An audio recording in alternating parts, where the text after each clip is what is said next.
Would you like some help with knowing what to prepare for auditions for drama school or for university? Well, hopefully this little vlog will help you with that. So lots of drama schools and universities ask for different things. Some will be quite specific about what they want you to prepare. They might give you a list of audition pieces that they want you to look at. So for example, Central School of Speech and Drama might give you a list of Shakespeare particular texts that they want you to do. That sometimes can be quite helpful because that means that you can focus on getting copies of some of the Shakespeare scripts. You can read them, get a little bit of information about the characters. You can go online and watch performances, or you can go to the theatre and see other people's productions of them. What I would say is, if you are going to pick an audition piece that is online and you've seen other people do it, I would rather you work on your audition piece before looking at it and then nick things that you like about theirs, rather than watching it because you're tempted then to copy it. One of the main issues and problems we have with auditions is that people will have gone online, put audition monologues for boys or actors or females or whatever, and the first things that come up are the first things that come up for every single person around the country when they write it in, and possibly even America and other countries when they're writing it in. So these ones that are popular are going to be done a lot, and also sometimes they're monologues that aren't actually from a full play. They're just quite fun monologues, but they haven't got any context of the actual play that they're from. Drama schools and universities would much prefer you to be quite knowledgeable about the playwright and about your character and have read the play. So there's no easy way around it. You might be suggested by people certain monologues. I do that a lot, say, oh, this particular monologue might suit you.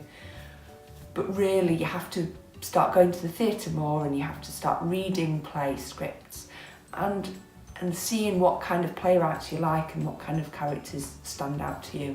Pick monologues that are contrasting in some way. And contemporary can be anything from 1960s onwards, or it can be something that they say, right, it needs to be in the last 10 years created. So you need to make sure that your Shakespeare piece, because usually on your first audition you'll show at least one Shakespeare and one contemporary. Look, that looks a bit rude. Try to make sure that the characters are your playing age. You need to find characters that would realistically you could play. Yes, you're only taking that monologue from it, so if you can say that performing that monologue in the context of a young person would work, and you can talk about that and why you chose something like that, that's fine. But really you've got to make sure that ideally it's in your accent and it's in your playing range. Accent wise, from Yorkshire, Doncaster, there's Richard Cameron. He's a Doncaster playwright. There's a few playwrights, but there's a real lack of really good playwrights from the Yorkshire area. So contemporary ones that are written in that accent are quite tricky to find. But other plays based in other areas of the country can still be done just with your regional accent. I suggest that you do your Shakespeare in your regional accent too. Don't be tempted to put on some kind of received pronunciation RP accent. In the past, yes, that's very, it was the done thing. Now, it's better to really stick to what you've got and get the feel of what's being said across. The other thing that some places might ask is about whether to look at the panel or not, like I'm looking at you. Sometimes that can be quite uncomfortable for the panel. They don't like it. It's not like, oh, I'm being clever, I'm looking directly into your face and I'm shouting at you. It's not, you know, it might show that you've got a little bit of gumption about you and you don't mind, but if it's not appropriate, they really want to see if you can have dialogue with somebody. So when you're practicing, you've found your monologues, you've read loads of plays, you've found your monologues. That's easier said than done, but you have. And now you need to practice with people. So you're getting an idea, you read the play, you write down your notes about different emotions that you might show, you practice it in different ways. Ideally, you must make sure that you put somebody in the place of where they're stood, and then you can see where they are. Think about the room it's set in, or whether it's outdoors, and all those different elements that you look at when you look at Stanislavski techniques and all that. Really try to apply them to that monologue. All they get is a couple of minutes of contemporary and a couple of minutes of Shakespeare to see what you're capable of. You've got to really know them so well.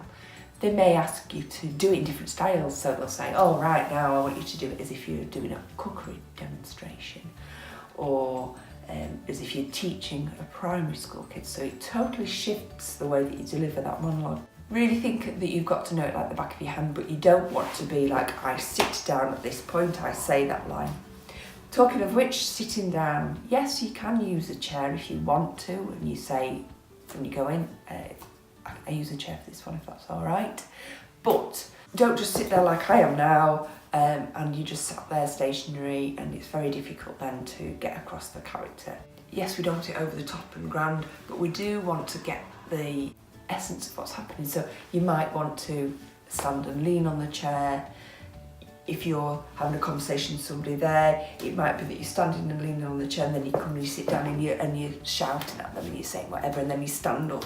Whatever it might be within the piece, but you've got to make it, you can't just move for the sake of moving, you've got to have a purpose behind why you're doing certain things.